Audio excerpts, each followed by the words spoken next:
Shalom saudara-saudara yang dikasihi Tuhan. Bersyukur hari ini bisa berjumpa kembali karena tidak selalu apa yang kita mau dalam hidup kita bisa terrealisasi, bukan? Namun setiap peristiwa dalam hidup kita pasti bukan kebetulan. Karena ada Tuhan. Dia merancang segala sesuatu, Dia bekerja dalam segala sesuatu untuk mendatangkan kebaikan bagi kita yang mengasihi Dia tentunya, yang hidup sesuai rencana Dia. Salam jumpa dalam program Tuhan Adalah Gembalaku. Pernahkah saudara berpikir begini, apa sih yang berbeda dalam kehidupan orang percaya dengan kehidupan orang tidak percaya? Kalau kita lihat hidup kita ini mirip-mirip. Kita orang percaya dengan orang-orang yang belum percaya. Anak-anak kita yang sudah percaya Tuhan, sekolah. Anak-anak yang belum percaya Tuhan, sekolah.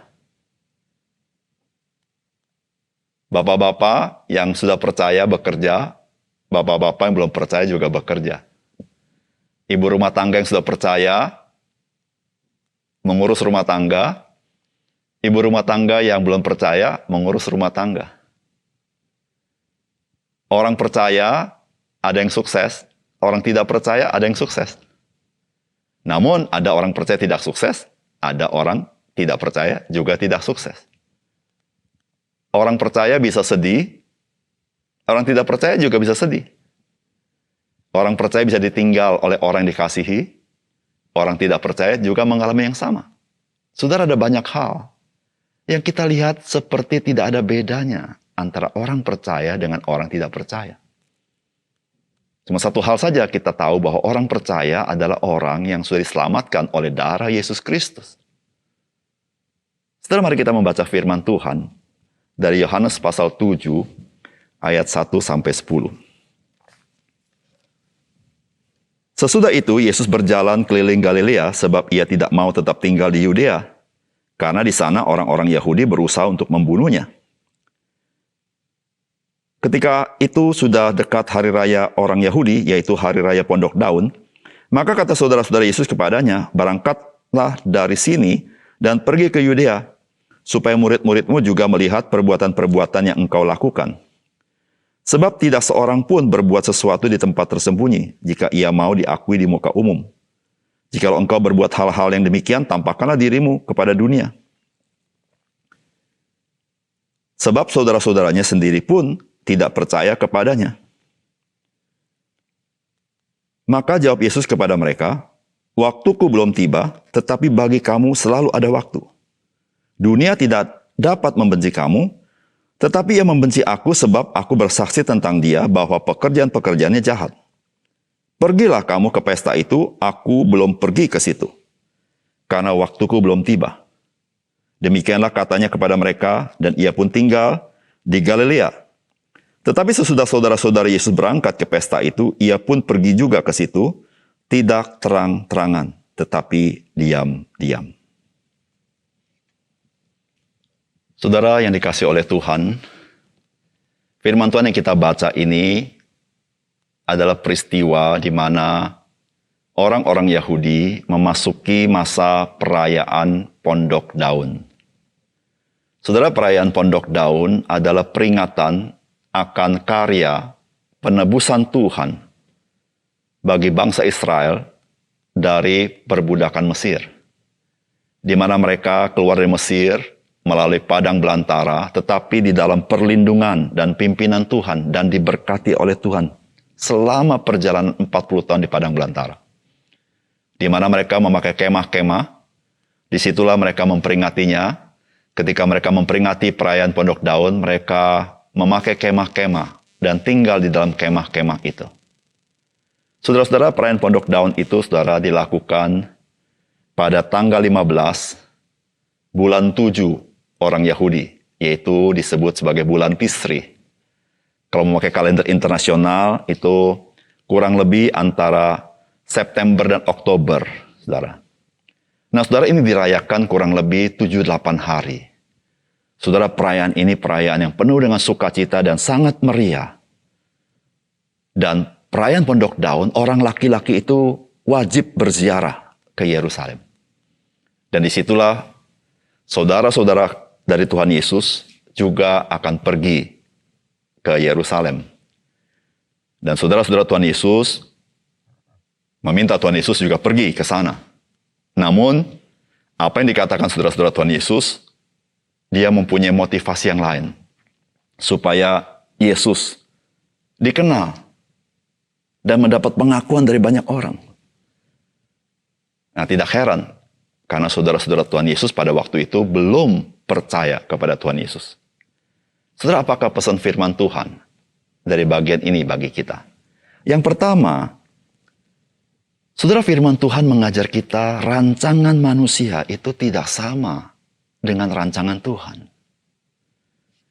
Firman Tuhan berkata, ketika itu sudah dekat hari raya orang Yahudi, yaitu hari raya Pondok Daun, maka kata saudara-saudara Yesus kepadanya, berangkatlah dari sini dan pergi ke Yudea, supaya murid-muridmu juga melihat perbuatanmu yang engkau lakukan. Sebab tidak seorang pun berbuat sesuatu di tempat tersembunyi jika ia mau diakui di muka umum. Jika engkau berbuat hal-hal yang demikian, tampakkanlah dirimu kepada dunia. Ayat 5 memberitahukan, sebab saudara-saudaranya sendiri pun tidak percaya kepadanya. Saudara, rancangan manusia tidak sama dengan rancangan Tuhan. Memang saudara-saudara Tuhan Yesus berkata bahwa supaya murid-muridmu melihat perbuatan-perbuatanmu.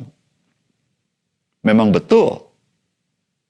Yesus pun menyatakan perbuatan-perbuatannya sehingga murid-muridnya melihat. Namun, maksud Tuhan Yesus tidak sama dengan maksud saudara-saudaranya. Yesus membuat tanda-tanda bukan demi tanda-tanda itu, tetapi supaya murid-muridnya mengenal siapa Yesus. Tetapi saudara-saudara Tuhan Yesus ingin Yesus berbuat sesuatu demi perbuatan itu sendiri, sehingga mendapat pengakuan, diakui oleh orang banyak. Saudara yang kasih dalam Tuhan, rancangan Tuhan Yesus berbeda dengan rancangan saudara-saudaranya. Karena saudara-saudara belum percaya, maka mereka tidak memahami rancangan Tuhan. Sebagai orang percaya, saudara dan saya adalah orang-orang yang telah menerima hidup yang baru itu. Sebagai orang percaya, Tuhan menyediakan firman bagi kita, supaya kita bertumbuh di dalam Dia. Sehingga sebagai orang percaya, kitalah yang terus menyesuaikan diri menjadi serupa dengan Dia. Yaitu kita mulai memahami rancangan-rancangan yang Tuhan berikan kepada kita. Dan ada kalanya, saudara, kita mengalami kesulitan dengan rancangan Tuhan. Karena ada kalanya rancangan Tuhan itu sepertinya tidak menyamankan hidup kita. Tetapi rancangan Tuhan itu jauh lebih tinggi daripada rancangan kita. Seperti langit dan bumi. Rancangan Tuhan itu jauh lebih mulia daripada rancangan kita. Karena Dia Tuhan yang mulia. Rancangan Tuhan itu rancangan yang baik. Jauh lebih baik daripada rancangan kita. Karena Dia adalah Allah yang baik. Nah saudara, waktu kita mengenal Dia, maka kita bisa mengenal rancangannya. Ketika kita mengenal Dia, maka kita memiliki sukacita hidup dalam rancangannya. Tanpa kita mengenal Tuhan sungguh-sungguh, kita menjadi orang yang tidak mengenal rancangan Tuhan itu. Saudara yang kasih dalam Tuhan, untuk mengenal rancangan Tuhan, kita perlu hikmat dari sorga. Kita perlu firman Tuhan. Kita perlu pimpinan Roh Kudus. Rancangan Tuhan tidak sama dengan rancangan manusia. Hiduplah rancangan Tuhan. Yang kedua, setelah firman Tuhan hari ini mengatakan kepada kita begini, waktu Tuhan itu tidak sama dengan waktu kita. Atau waktu Tuhan tidak sama dengan waktu manusia. Ini perkataan Tuhan Yesus. Maka jawab Yesus kepadanya, waktuku belum tiba, tetapi bagi kamu selalu ada waktu. Dunia tidak dapat membenci kamu, tetapi ia membenci aku. Sebab aku bersaksi tentang dia bahwa pekerjaan-pekerjaannya jahat. Pergilah kamu ke pesta itu. Aku belum pergi ke situ karena waktuku belum genap. Saudara, jelas sekali, waktu Tuhan tidak sama dengan waktu manusia. Saudara, Tuhan Yesus berkata, karena waktuku belum tiba. Saudara-saudara, kalau kita belajar Injil Yohanes, waktuku belum tiba. Itu berbicara tentang Kristus dimuliakan, yaitu terkait dengan peristiwa salib Yesus Kristus. Saudara-saudara, peristiwa salib adalah peristiwa perendahan kepada Yesus Kristus. Tetapi pada saat yang sama, peristiwa salib adalah peristiwa pemuliaan Yesus Kristus. Dan Yesus kata, waktuku belum tiba. Karena terkait dengan bagaimana orang-orang Yahudi di Yerusalem sudah siap menangkap dan membunuh Yesus. Namun ketika waktunya belum tiba, mereka tidak punya kemampuan menangkap Yesus. Karena peristiwa salib. Bukan karena usaha manusia. Bukan karena rekayasa manusia. Bukan juga ditetapkan waktunya oleh manusia. Dan juga bukan ditetapkan oleh manusia caranya bagaimana. Namun itu di dalam rencana Tuhan dan waktu Tuhan. Saudara-saudara yang kasih dalam Tuhan. Bagi manusia, banyak waktu dia bisa pakai sesuka hatinya. Tetapi bagi orang-orang yang mengenal Tuhan, maka kita harus belajar menundukkan diri dengan iman kepada waktunya Tuhan.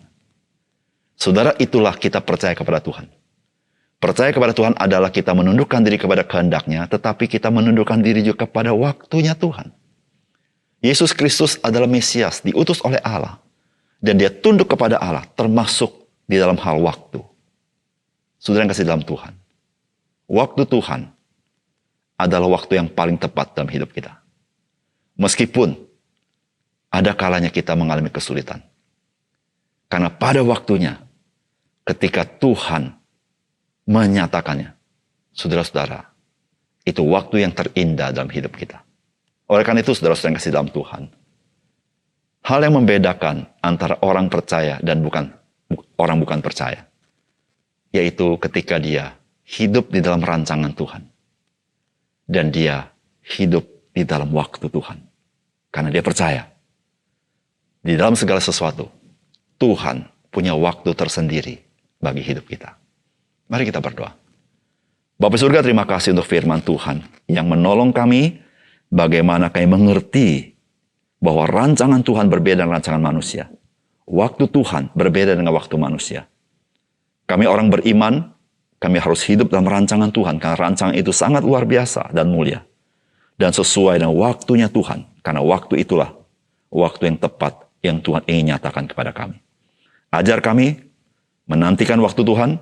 Ajar kami mengerti rancangan-Mu supaya kami boleh hidup di dalamnya. Dalam nama Tuhan Yesus kami berdoa. Amin.